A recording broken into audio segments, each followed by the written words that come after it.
Hello and welcome to another edition of Marlborough Cares. We took a brief hiatus, but we're back now. And today we're going to be talking about the file of life. Today my guests are Dr. Ricard, the founding physician of the Elder Community Collaborative, and Amy Lovelace, Director of the Council on Aging. Welcome, ladies. Thank you. Thank you. Today they're here to talk about the file of life. We'll start with Dr. Ricard. Tell me what the Elder Community Collaborative is. Well, the collaborative is a group of people who represent various groups that all have involvement in caring for the elderly at some point along the paths that the elderly take through the healthcare system.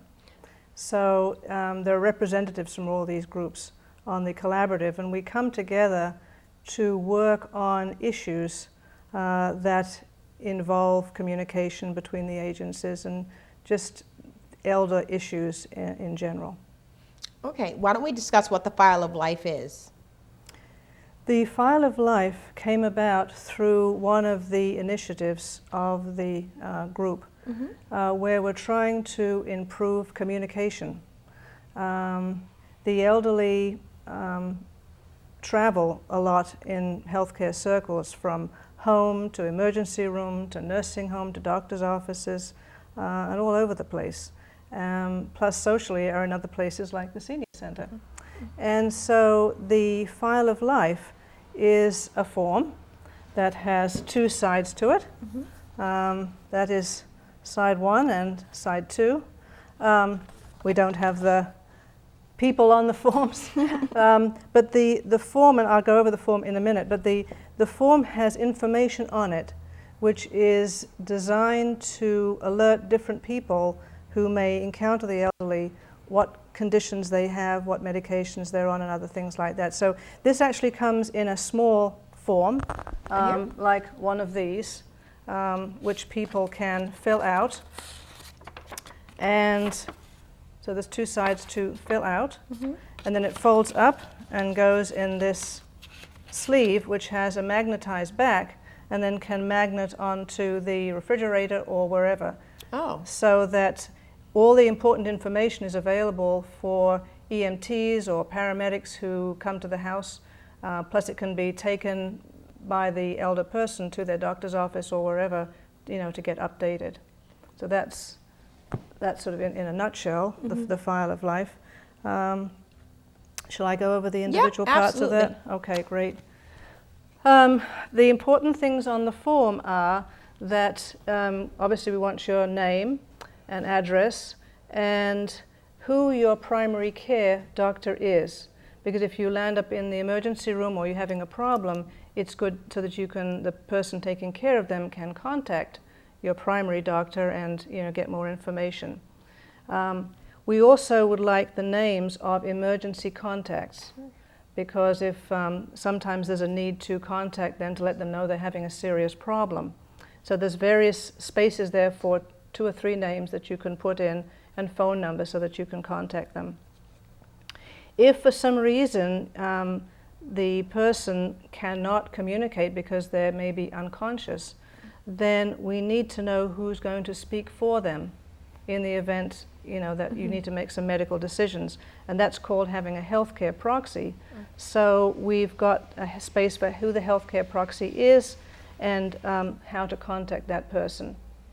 Power of attorney is also there, and the other spaces are for other agencies that the elder person may have had recent contact with. For example, if they were recently in a nursing home, you could put in the name of the nursing home, and sometimes calling them can be a helpful source of information. If they are being seen by a visiting nurse, or a geriatric care manager, then you could put their name in there. That could be another source of gaining information if the person can't give it themselves. And also their pharmacy. Sometimes the family think they're on certain medications, but they're not. We call the pharmacy, and the pharmacy can at least say, when the prescription was filled, and collaborate with what some of the medications are, corroborate. Medical insurance is always important when you are in a, particularly an emergency room, they want to know what your insurance is, so there's a space for that as well. Any other comments on that first slide at all, Amy? No, I think that the more information, the better. Right. Anything is important. It doesn't necessarily end up always completely filled out, but just one of those pieces is enough to trigger information that could save someone's life. It could also, get the care and receive more quickly. As you're going over the form, I was where the pharmacy. Pharmacy? Mm-hmm. Yeah, because I remember I went out on a visit a couple times. There was a person under 60 and somebody over, and the person under 60 was challenged, so they could not tell us why they were not. The amount of pills in the bottle were not. There should have been more pills, so maybe because the person was unconscious, and they had to. We had to figure out had they taken too many. So that's. I didn't even think of that. That's a great idea. Right, right. On the flip side, there's more detailed information on the medical. For example, what allergies they have, so that they don't get given a medicine they're allergic to, and whether this allergy is medication or food or other kinds of allergies. So, because some people have allergies, to things other than medicine. And then we have a long space here for medications, what medicines they're on, and also why they're on it. Because some people may be on a medication for blood pressure, and some people may be on the same medication for their heart. Oh, okay. So that it's important to know why they're on the medication. It's not always, obvious. And then obviously how much they're taking and how often they're taking it. So there's plenty of room for lots of medicines there. Immunizations can be helpful, like if someone needs a tetanus shot in the emergency room, for example. It'd be nice to know if they had one before and when they had it, or pneumonia vaccine, flu vaccine, some of the routine immunizations that people have. And then this last one here is just space for people to tick off what conditions they already have, like if they have diabetes or have angina or they're vision impaired or something like that. Whatever it is, they got room to tick off, plus there's, anything not listed here you could list. Any special conditions, such as if they do use a walker or a cane or something like that, or anything that's not listed under medical conditions. So that's all included in the little form that goes in there. Yeah. Any other? That's. I do think it's amazing that much information could fit into a tiny sleeve like that, relative, and go on the refrigerator. And any information helps. Any information. So there's a number of different ways for someone to put their information on there. Even just checking maybe on the medical condition, or the pharmacist, if they didn't write their medications on this piece right here, on the other side, just having the pharmacy, CVS. I mean, it's a wonderful way to catch something, some information, to start the process of identifying what's going on. And then we like to emphasize to keep this file of life current. So we recommend filling it out in pencil, for example, so because you can erase, right, so we can erase. Taking it to the doctor's office, so the doctor can verify this and update the information. Amy, why don't you? How would this be helpful in an on-site emergency? Wow. No, I mean, I'm thinking of a particular case of a senior who we received a call. I asked Tammy Kimbar, a nurse, to go upstairs and check upstairs in the housing complex 240 to check and see what was going on, the complaint was. And we went upstairs and we went into the apartment. She invited us in. The file of life was outdated. It was on the refrigerator, and there was lots of postcards and everything else, magnets.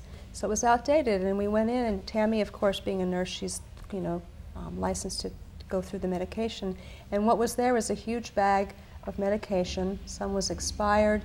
We didn't know exactly what this woman had been taking, what might have been causing what she was experiencing. That's a case where it would have been really important to have something on that file. And part of the campaign that we've been working with the Elder Community Collaborative on is to keep this current. First, to get them out there. You can call the Council on Aging, and we'll put one in the mail, and we'll recommend your physician help you update, but we'll invite you down to meet with Tammy Kimbar, a nurse, bring your medications, help you update it at any time. It saved some people's lives. There was one man in particular, by him having his information, he actually spoke at our first File of Life festival that we had last January, I believe it was. And he spoke, and it had saved his life because immediately they were able to identify what the issue was and respond to him within his apartment before transporting him to the hospital. And it was life-saving to have that information. Okay, what happens now? The emergency personnel would take that with you to the hospital. What happens after an emergency, to the File of Life after an emergency?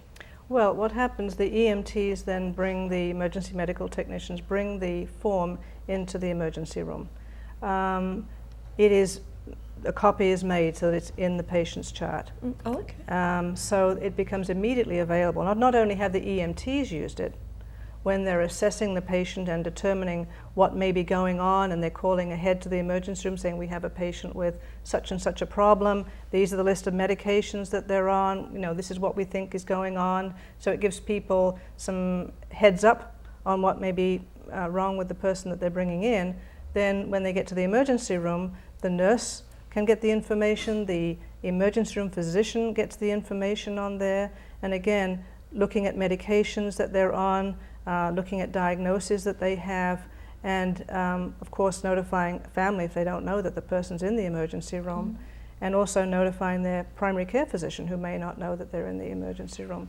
Again, to round out the whole picture so that in the emergency room you know all about the person that's having this particular problem. So they can not only focus on the problem but understand it in the context of the whole person and what their whole medical condition is. So it goes to the hospital and becomes part of the medical record in the emergency room. And things can be filled out. Right. Now, we like to point out that they don't take the form, they make a copy of it, and then the File of Life goes back, so that it can continue to be used. So the family, when they come in, they take the File of Life back, or if the person leaves the emergency room because it's a minor thing, they take it back home with them. So it's not kept in the emergency room, it's just used, information is used and Xeroxed. Okay. Now, what if there's not an emergency? What should somebody do after the File of Life is used? Should it be updated? I mean, how often should you update it? Well, the goal of what we've been working on is to have it updated every 6 months. The ultimate goal is anytime that prescriptions change, anytime your medication changes, the ultimate goal would be to have it be changed on the file. It doesn't happen. So in terms of the safety net for all of this happening is to first the ER, if anything changes while they're hospitalized, to have it updated at that point when they come out. If they see their primary care physician, to have it updated at that point. If someone's simply in the community and there's not a crisis or an emergency, and they hear this presentation today, they understand that they should, call for one or get theirs updated. It's a whole sort of, flow of trying to get something started and keep something in place. Ideally, it would be anytime your medication changes. Okay. So you should take a look at that. That could be a time just to make sure when you're. If it's not 6 months, whenever your medication Whenever changes. your medication gets changed, yes. Add it, or you can go through and take off what you're no longer taking. And there's multiple ways to get in touch with someone to help you do that. Okay. And that's what we're working on, is to look at all these multiple ways that we can get things updated. Okay, where can you get one in? You can call the Council on Aging. It happens all the time. We'll mail one to you. We invite you to come down and pick one up. You can bring your medication down. We can help you fill one out. If you have particular questions that our nurse would need to answer, you can have Tammy help you with those particular questions. If you need to make a few phone calls to your physician with Tammy or with Anna Christina, our outreach coordinator, you can do that as well. A lot of doctors' offices were encouraged to have supplies of these also. Oh, good. So that they may have some, in their office that the patient doesn't have one and they can get one right there in the doctor's office too. I was excited the other day. I had somebody come into one of the facilities here in Marlborough, and amongst all the paperwork was a Xerox copy of the File of Life. and from one of the physicians, right here in our community. So I was really happy about that. That So, was, so it's really, it it's was very important, helpful. Yeah, very good. especially in emergency care, to make sure somebody's being treated properly, especially if they don't have the ability to tell you Right. at the time. Right. I want to just take a few minutes. I know it's not about the Council on Aging, but for people who may have elder parents, just Amy, if you want to tell briefly what the Council on Aging does, since you're. Yeah, absolutely. The Council on Aging provides multiple services. It's not just a senior center. If you were the son or daughter of an elder, you could call us for information, referrals to any type of service within the community. We could direct you to whatever kind of service you needed, whether it was a home health aide, a homemaker. If you needed information about a nursing home, assisted living, we could direct you within our community. If you were having questions about health insurance, suppose your parent was completely confused about Medicare Part D, which most of the country is, you could call and speak to our Shine counselor, Ana Cristina Oliveira. She could make an appointment. She could help you sort out the options for your parent. Fuel assistance, sometimes getting the services in terms of fuel for the winter. Yeah. You could contact us. We could help you set up what your parent needed. Short-term case management, making referrals for more complex services. If there were mental health issues, we can refer and set those up. So we're there if you're in the community as a son or daughter or a family. We're there to assist you within the community. What also happens is there are sons and daughters and family out of state, and we often become the liaison to, working with what that parent needs within Marlborough, and staying in touch with you out of state. Florida, Connecticut, even farther away, sons and daughters and family rely on us to, provide the services and stay in touch. Good. And do you have, what if somebody's homebound? Do you have the ability for somebody to go out and meet with? Yeah, initially we'll do an assessment and see what services they need, and then we'll refer them. So if someone was homebound and they needed service, that actually came up today. I had someone asking, and so we would set up services like through our area Council on Aging, like Bay Path. Okay. We would set up some appropriate services. It's all a wonderful connected process of working together to get exactly, hopefully, what the senior might need. Okay.